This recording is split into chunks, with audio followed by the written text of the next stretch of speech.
there. So today we're going to talk a little bit about martial arts. People have asked me regarding the Hung Gar and Choi Foot styles I studied during and after and before Highlander. Hung Gar for me is I like the strength of Hung Gar, the grappling portion of it, the tiger stances, the and the fluidity of it as well. I found Hung Gar to be a mixture between the soft and the hard styles.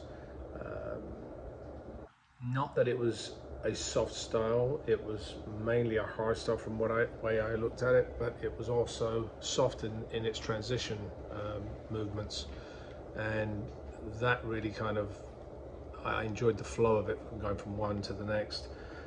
That said, the one thing I learned when I was doing these was that any style that you take, doesn't matter whether you're doing Hung Gar, Choi Foot, or whatever, you really need to look at the movements as to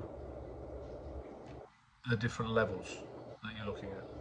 So a punch that moves forward like this might not just be a punch, it could be a throw, it could be a block, it could be a lot of different things. So you have to explore it, and then not only explore it because of its front and back movements, you also have to explore it from its level movements, because going low has a different technique than it does going high. And then you have to, you know, explore all the movements that you have in whatever form you do on a 360.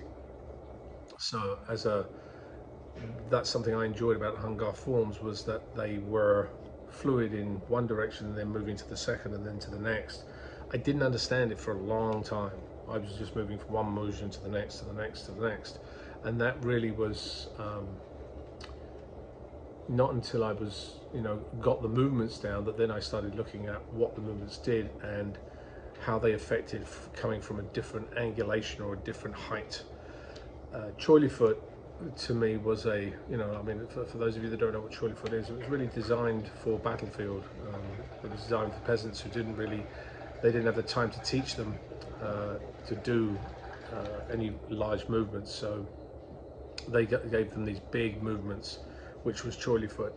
And they're very useful because it's very hard to defend against these very large, broad movements that would work very well in a bar, for instance. If you're in the middle of a bar area, then there goes my notification. But there goes you're in the middle of a bar and you're taking a lot of large swings if you know where those swings are going, and it can be very effective.